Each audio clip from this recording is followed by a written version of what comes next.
There's a psychological phenomenon known as the Streisand effect. Basically जब भी कोई authority किसी चीज़ को छुपाने की या बैन करने की कोशिश करती है, उनका जो एफर्ट है वो बैकफायर करता है टू द एक्सटेंट कि जिस चीज़ को वो छुपाने की कोशिश कर रहे थे उस पर बहुत ज़्यादा पब्लिक अटेंशन आता है. And right now in July 2026 the sensor board and the digital streaming ecosystem is proving this theory 100% true with the Diljit Dosanjh film Satluj.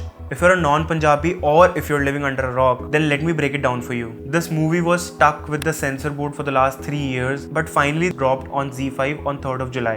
But just after 48 hours on July 5th, this movie was removed from ZEE5 until further notice. In this video, we'll be decoding the movie Satluj and the man in the center of all this storm, late Shri Jaswant Singh Khalra ji. My goal is not to take any political sides, but as a non-Punjabi, I want कि ये movie सब देखें because मैंने भी देखी and I got to know a lot of things that I did not know earlier. And Cheema भाई ने भी अपने गाने के अंदर खालरा साहब को पढ़ने के बारे में जरूर कहा था. वैसे तो किताबां नाल प्यार नहीं आ मैनू पर खालड़े दी बुक नू जरूर पढ़ियो कुछ हासिल नहीं होना सब. Jaswant Singh Khalra was not a militant, was not a politician or a gangster. He was just a white-collar bank employee. His grandfather Harnam Singh was an anti-colonial freedom fighter, and in 1914 he was also aboard the famous Komagata Maru ship. If you don't know, it was a Japanese steam ship carrying around 300 Punjabis to Canada, but was refused entry by the government. And it was all because of racist exclusion laws.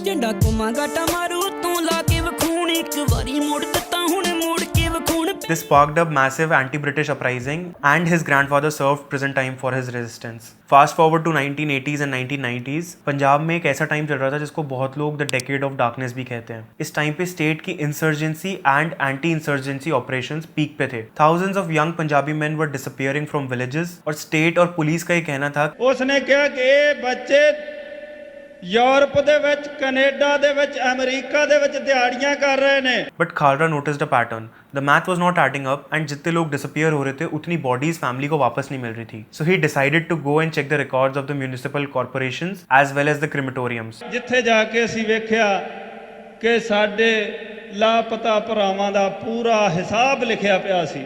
ਉੱਥੇ ਇਹ ਲਿਖਿਆ ਪਿਆ ਸੀ ਕਿ ਕਿੰਨੀਆਂ ਲਾਸ਼ਾਂ ਕਿਹੜਾ police ਅਫਸਰ ਦੇ ਕੇ ਗਿਆ ਹੈ. ਤਾਂ ਉੱਥੇ ਇਹ ਵੀ ਲਿਖਿਆ ਪਿਆ ਸੀ ਕਿ ਕਿਹੜਾ ਥਾਣੇਦਾਰ ਕਿੰਨੀਆਂ ਲਾਸ਼ਾਂ ਲੈ ਕੇ ਆਇਆ.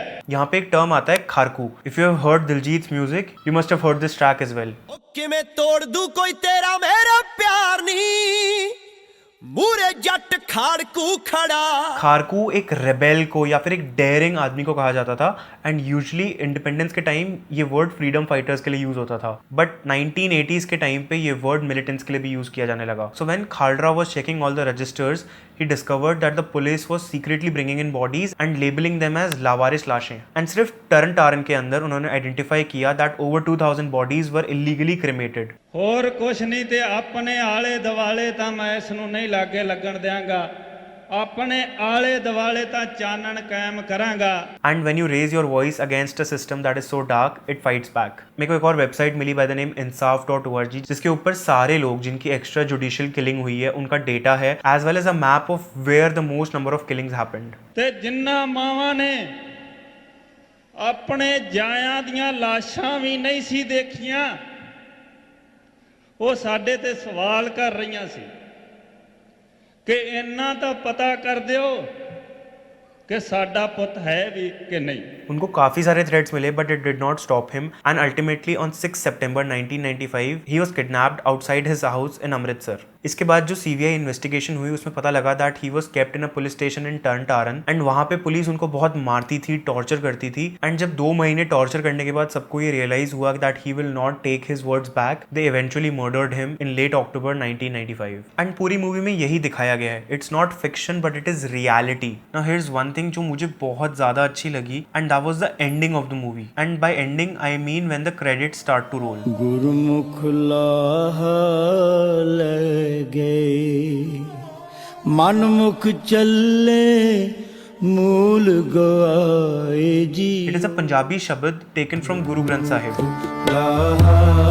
So now why is a movie that is just telling facts is suppressed in a democratic country? इसके लिए let's look at the timeline of the movie. Original film का जो title था, it was called घल्लू घारा. It's a historical word which means massacre. In late 2022 makers ने film CBFC को submit करी और उन लोगों ने क्या किया, इस मूवी को A rating दी और 21 कट्स की मांग करी. बेसिकली उन लोगों ने इसको एक स्टैंडर्ड क्लियरेंस देने से मना कर दिया. फिर प्रोड्यूसर्स ने मूवी का नाम चेंज करके पंजाब 95 किया एंड जो 21 कट्स की मांग करी थी उन लोगों ने उसको बॉम्बे हाई कोर्ट में चैलेंज किया. एंड सितंबर 2023 में they also secured a premiere at the Toronto International Film Festival, but just before the day from its screening the film was pulled back from the festival. और India में क्या हुआ, CBSC double down. उन्होंने पहले 21 cuts की मांग करी थी but now they were saying कि आप 120 कट्स करो. They demanded the makers to remove certain words like Punjab, Punjab police, और तो और उन्होंने ये भी बोला कि आप मेन प्रोटैगनिस्ट का नाम जसवंत सिंह कालरा से चेंज करके कुछ और रखो. वो इस मूवी को इतना ज्यादा सैनिटाइज करना चाहते थे कि ये लोगों को एक फिक्शन लगे rather than a true story. But the director and producers refused to butcher the film. They waited and finally 3rd जुलाई को ये मूवी Z5 पे रिलीज होती है with the name Sutlej. Diljit ने अपने Instagram लाइव पे कहा था कि they have lost the battle of the title but the content is still the same. जो मूवी Z5 पे स्ट्रीम हो रही है वो कंप्लीट अनकट वर्जन है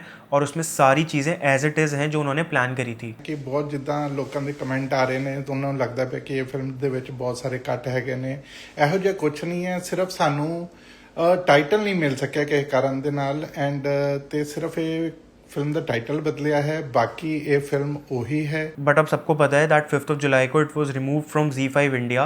In fact, a lot of people are screening the movies in pins in Punjab. And this takedown has ignited the internet and the Streisand effect is in full motion. If you'll check Letterboxd, international critics are giving it phenomenal reviews. And आज ही शाम को IMDb पे से पंजाब 95 की ratings को भी हटा दिया गया. In fact, the TMC leader Saket Gokhale also wrote to the INB ministry about the movie. Now I want to talk about two things. Number one, why should we non-Punjabis care about the movie? Well, because human rights जो है वो एक regional issue नहीं है, वो सबके लिए एक इशू है. एंड एक ऐसे इंसान की स्टोरी जिसने पूरे सिस्टम को चैलेंज किया with just municipal records is something that we all need to know. And art is supposed to make you uncomfortable. It is supposed to hold a mirror in the darkest parts of our history so that we don't repeat it. And by censoring and suppressing Jaswant Singh Kalra's legacy for the last 30 years, the authorities have ensured कि ये जो नई generation है ये उनका नाम पक्का Google करे. When Satluj finds a way back to streaming or if it gets a theatrical release, I urge you to please watch it, support it and ask your friends to watch it too. The best way to fight censorship is by being a willing and educated audience.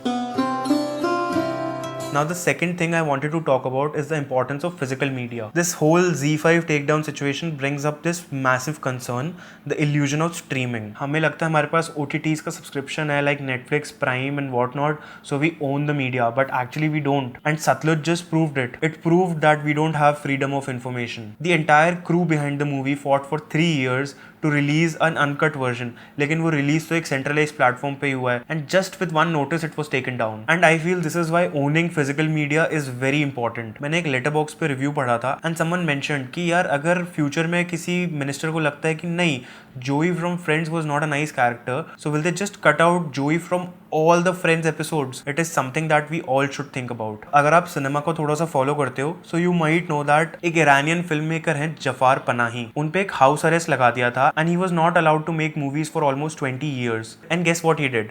He called up a friend, dictated the entire script, edited the thing, and this film was then copied in a pen drive, smuggled out of Iran, and I think it is one of the best movies I've watched so far. What are your thoughts on this situation? Do comment below, and अगर मैंने कुछ miss कर दिया है तो भी मुझे comments में बताना. Make sure that you hit the subscribe button.